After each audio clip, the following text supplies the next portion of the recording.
안녕하십니까. 권순장의 브릿지 권순장입니다.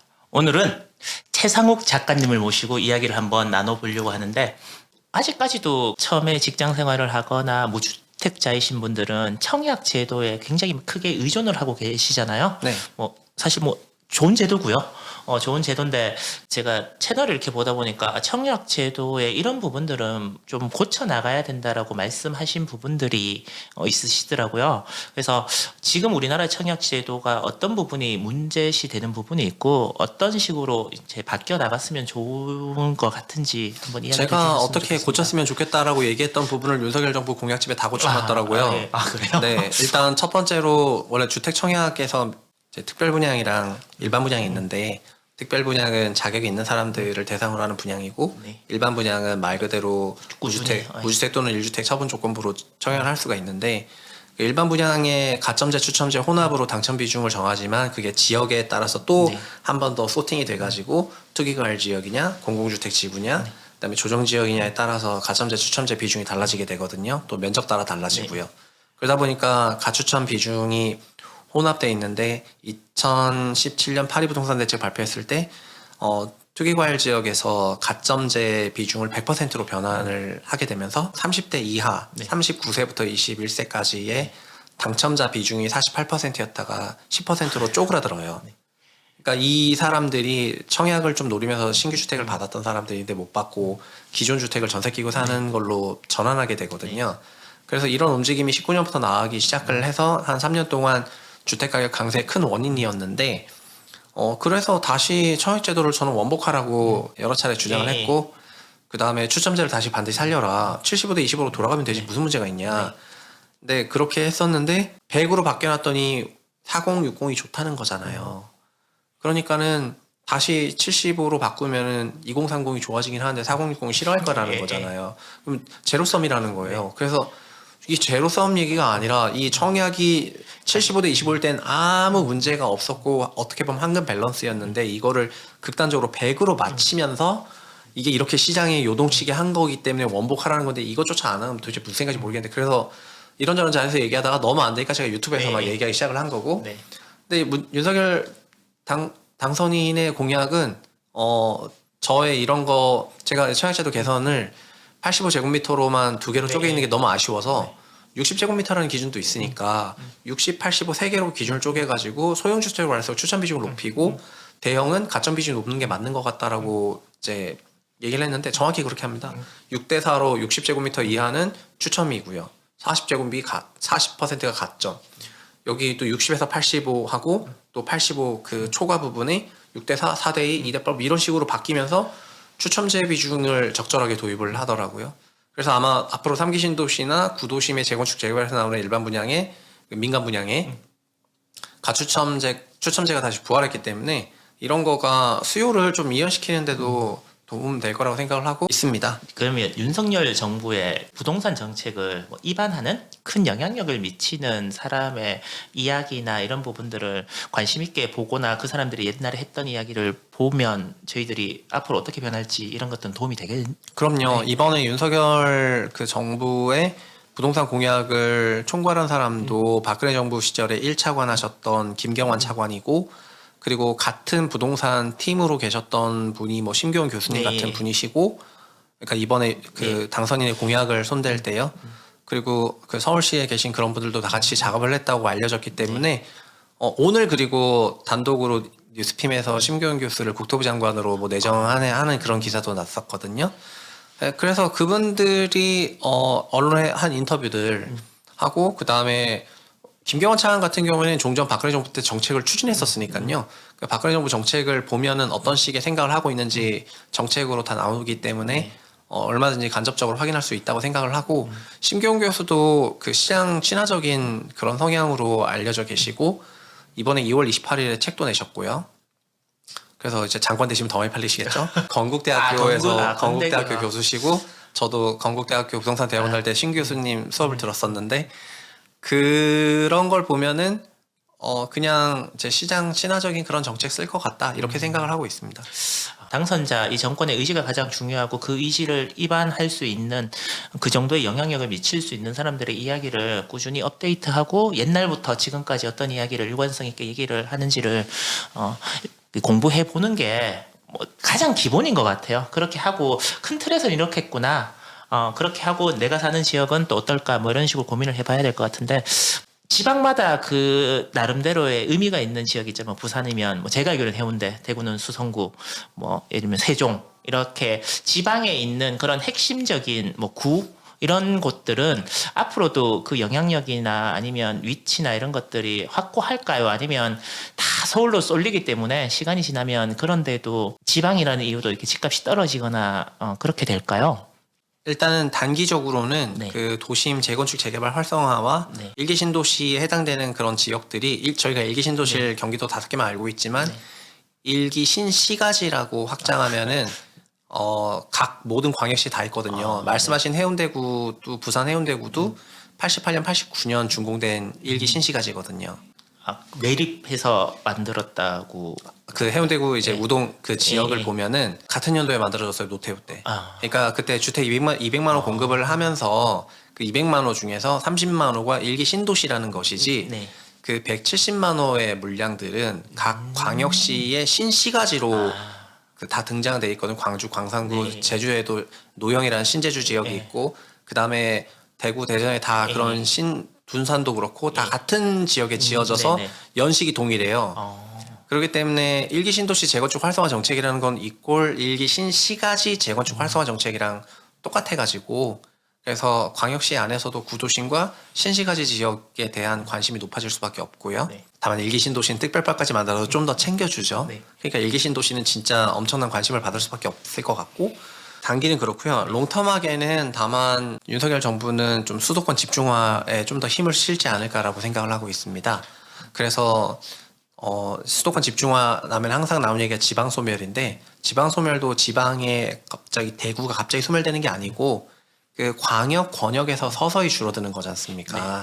권역 안에서 그 센터로 모이게 되는데 그래서 대구 광역시 자체가 당장 거의 이제 소멸되고 고지 안 하셔도 되고 그 소멸되는 지방 도시들이 이제 존재한다는 거고 근데 다만 수도권과 지방을 또 이렇게 나눠서 보게 되면은 수도권으로 점점 그렇게 좀 기가 빨리는 거는 사실이라서 그래서 어느 정도 진짜 답이 너무 명징하게 나오고 있는데 각 광역시와 광역시의 신시가지들 그리고 수도권은 서울과 일기 신도시로 대표되는 신시가지들 이런 지역들이 윤석열 정부 5년 동안 가장 주목받는 지역일 거라고 생각해요. 진짜 지방 출신에서 여쭤보는데 수도권이라면 서울은 포함되는 거 알겠고요. 네. 인천, 경기도 보통 이렇게 얘기를 하잖아요. 네, 서울, 인천, 경기. 맞죠. 그런데 경기도도 사실 제가 와 보니까 진짜 이렇게 바운더리가 넓더라고요. 네.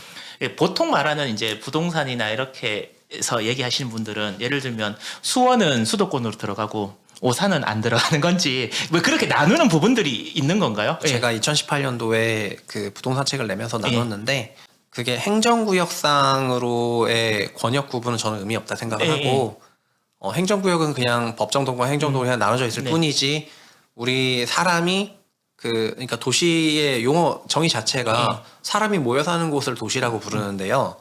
그러면 사람이 모여서 사는 거라는 게 일은 여기서 하고 잠은 여기서 자면은 같은 생활권이라는 게 되는 건데 그래서 저는 그거를 통근통학률로 그 경기도에 있는 도시를 다 나눠 가지고 서울을 중심으로 통근통학률이 몇 퍼센트 정도 되느냐 수원을 보면은 뭐 전체적으로 11% 정도 되는데 서울의 어떤 구는 10몇 %고 가만히 보니까 통근통학률이 10% 언더 11에서 20 21에서 30, 30일 넘는 지역이 있더라. 그래서 과천이나 광명은 31%는 거의 40% 되니까 과천, 광명은 거의 준서울이다. 서울이다. 그리고 20%에서 30% 넘는 데가 저희가 알고 있는 일기 신도시 지역이 다 나와요.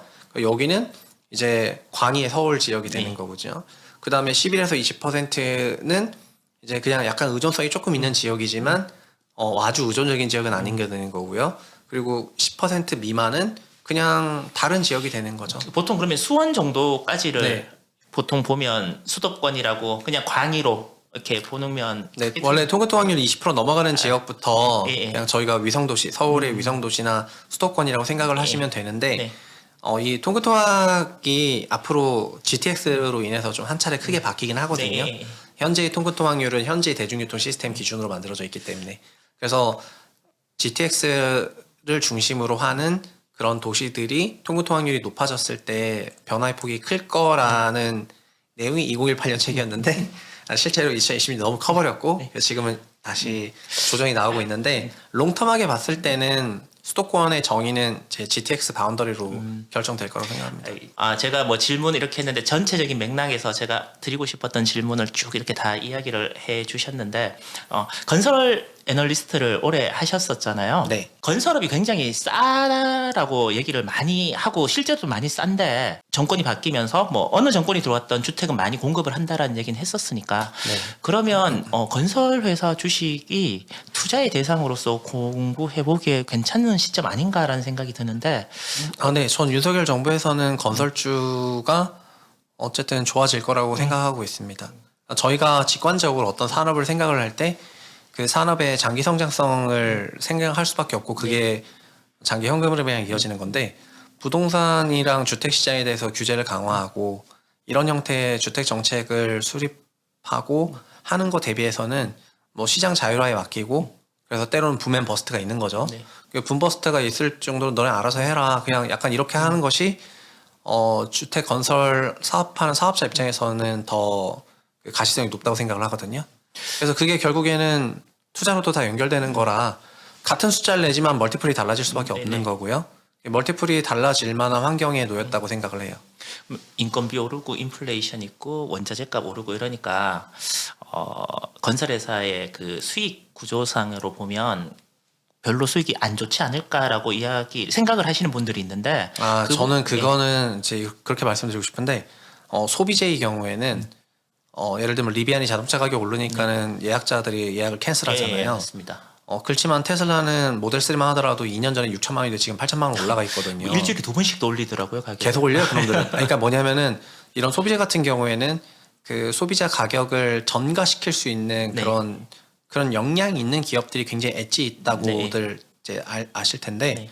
근데 주택 같은 경우에도 이런 소비자 가격이 공사원가가 아니라 분양가로 나오게 되고요. 네.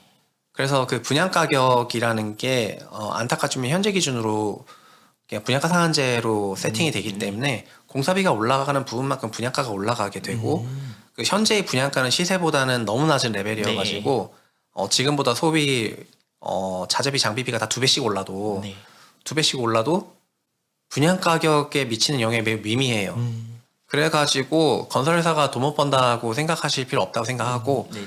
건설사들이 올해 이미 그것 때문에 보수적으로 그 수익 계획을 잡아놓긴 했는데 뭐 유연탄 가격 진짜 치솟고 막 이러니까 잡아놓긴 했지만 그럼에도 불구하고 건설이 인플레이션 해지가 되게 되는 산업이에요. 그냥 바로바로 그냥 공급가로 전가를 하면 되니까요. 원자재 내는 건 다 올라가는데 분양가는 못 올리니 마진이 줄어들겠다. 분양 가격이 토지비 플러스 건축비인데 건축비가 올리면 분양가 올려버려요. 그러니까 저는 그러니까 분양가를 못 올린다라고 네. 그냥 상한제가 있으니까 이렇게 그냥 막연하게 생각을 해서 저같이 생각하시면 그렇죠. 그 상한제라는 용어는 저 그래서 잘못됐다 생각하는데 분양 원가제거든요. 상한제가 아니라 엄밀히 말하면은 토지비랑 건축비의 원가에다가 적정 마진만 더한 걸로 공급하라는 원가제 방식이어가지고 원가가 올라갔으니까 판가가 자연스럽게 올라가도록 그냥 세팅이 된 겁니다. 오늘 새로운 걸 또 하나 배워서 갑니다. 그래서 대형 건설주도 저 개인적이라면은 지금 대형 건설주가 몇 년간 약세였던 이유가 구도심 정비 사업이 추진이 되지 않았었기 때문에 그런 게 가장 약세의 원인이었다고 생각을 하고요. 근데 지금은 구도심 정비 사업을 이렇게 대놓고 밀어주겠다고 하니까 결국에는 언젠간 정비 사업 숫자가 좋아질 거거든요. 그래서 그냥 지금 사서 그냥 타임을 묵혀두느냐 아니면은 정말 타이밍을 보느냐의 그 사람 성향의 문제일 뿐이라고 생각을 하고 있습니다. 오늘의 마지막 질문인데 리츠 회사가 저는 처음엔 신한알파 리츠 시작하고 롯데 리츠까지는 관심이 있었는데 그리고 관심을 끊었었거든요. 네. 리츠 회사가 18개 정도가 이제 상장이 되고 올해도 더 된다라고 그러더라고요. 네.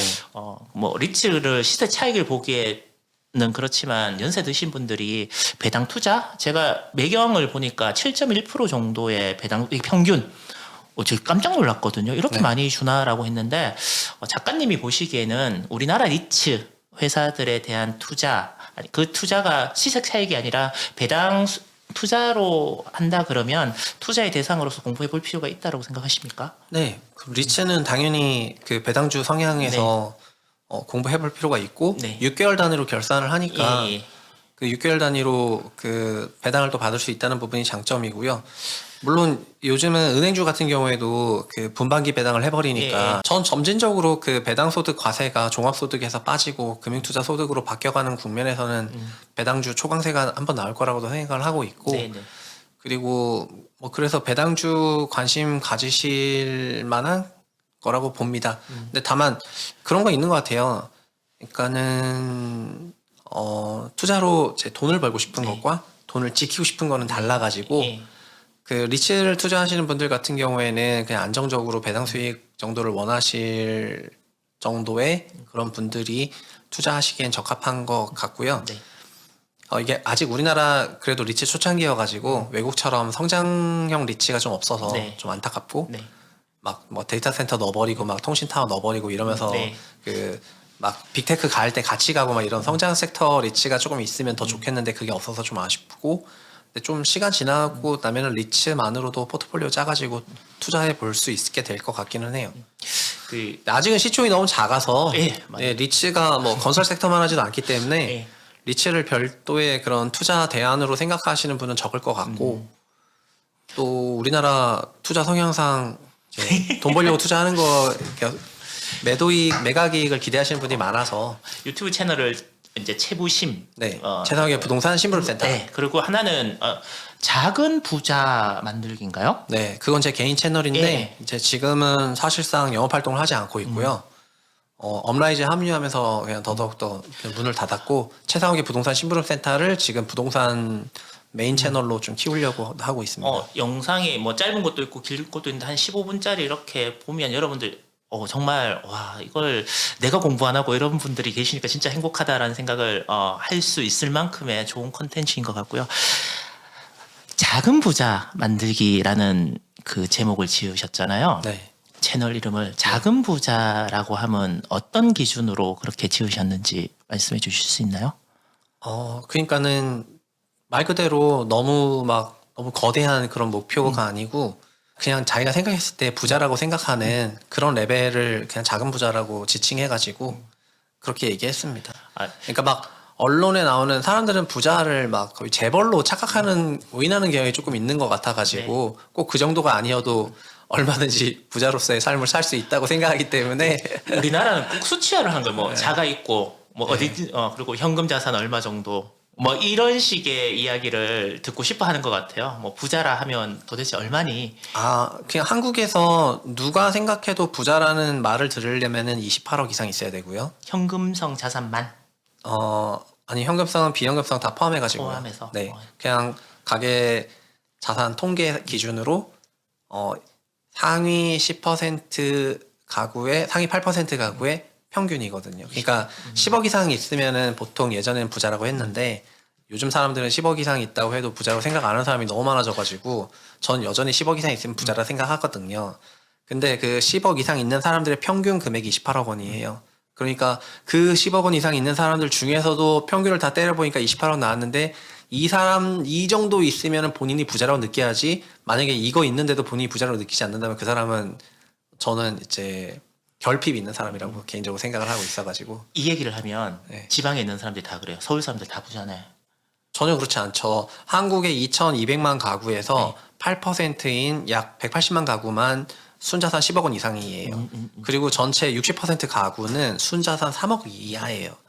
그러니까 1,300만 가구가 3억 원 이하를 갖고 계세요. 여기는 굉장히 많은 청년들을 다 포함하고 있겠지만, 그러니까 이 순자산 3억 원 이하가 봤을 때는 10억 이상 갖고 있다고 하면은 엄청나게 갖고 있는 건데, 이 10억, 그러니까 3억부터 이 10억까지가 또 30% 정도가 돼요. 60%, 30%, 네. 10% 이렇게 돼요. 631. 그럼 이 30% 가구는 3억부터 10억까지 갖고 있으니까 본인이 최소한 중산층은 된다고 느껴야 되는데요. 가장 큰 불만은 여기서 나와요. 이분들이 본인 스스로 중산층이라고 느끼지 않고 있고, 극단적인 경우에 자기 굉장히 서민이라고 얘기를 합니다. 네, 맞습니다. 자기 완전 서민이라고. 제가 이 통계를 자주 인용하면서 이 정도 자산만 있더라도 서민 아니고 이미 중산층이시고 10억을 넘으시면은 그냥 대놓고 부자라고 얘기해도 된다고 생각을 하거든요. 그렇게 말씀을 드리고 있습니다. 그만큼만 있어도 당신 부자다. 그러니까 너무 막 그렇게 아등바등 하지 말자는 부분이요. 최 작가님이랑 1시간 조금 더 넘게 이렇게 저렇게 이야기를 하면서 저랑 생각이 되게 비슷하다는 부분이 방금 말씀하셨던 부분들인 거거든요. 어느 정도 적당한 수준에서 만족하고 좀 여유롭고 즐겁게 즐기면서 살면 어떨까라는 얘기, 특히 저도 이제 80년생이어서 원래 43이 됐는데 그런 얘기를 하는데, 그런 얘기를 하면 저보고 딱 돌아오는 답이 있습니다. 먹고 살만하니까, 배불러서 라고 제 친구들이 저한테 얘기를 하거든요. 그래서 내가 잘못된 건지 무엇이 잘못됐는지에 대한 고민을 저도 아직까지는 하고 있는데, 이 시간 동안을 여러분들 긴 시간 보시면서 집 부동산 이야기로 시작이 됐지만 정말 내가 그렇게 서민인가? 내가 중산층 정도는 되지 않나? 열심히 살았는데 이 정도 살면 괜찮지 않나? 주말에 애들이랑 고기도 구워 먹을 수 있고 여행도 갈 수 그렇죠. 있고. 네. 그렇게 조금 봄이고 이러니까 나들이 가면서 좀 그런 생각을 좀 하실 수 있는 그런 시간이었으면 하는 바람을 전해봅니다. 혹시 마지막으로 하실 말씀 있으신가요? 증시 각도기 채널에서 그 부동산 이슈로 초대해 주셔서 감사하고, 또 최상학의 부동산 신문센터 채널도 홍보해 주셔서 감사하고, 제가 그 고정 댓글 한번 남겨도록 네. 하겠습니다. 부탁드리고요. 알겠습니다. 지난 2년 동안 제 신변에도 많은 변화가 있어가지고 여러 가지 극단적인 그런 변화가 있었는데 그거를 다 말씀드리지 못한 부분은 아쉽지만, 앞으로 윤석열 정부 5년 동안에는 제가 박근혜 정부 시절로 돌아간 것처럼 다시 또 정책 베이스로 시장 영향이라든가 이런 부분에 대해서는 열심히 분석 자료를 올려보고 할 거니까 제 채널 구독도 해주시고 또 증시 각도기 채널도 많이 사랑해 주시면 감사하겠습니다. 저는 또 모시고 싶다는 바람을 전하면서 마치도록 하겠습니다. 고맙습니다. 감사합니다.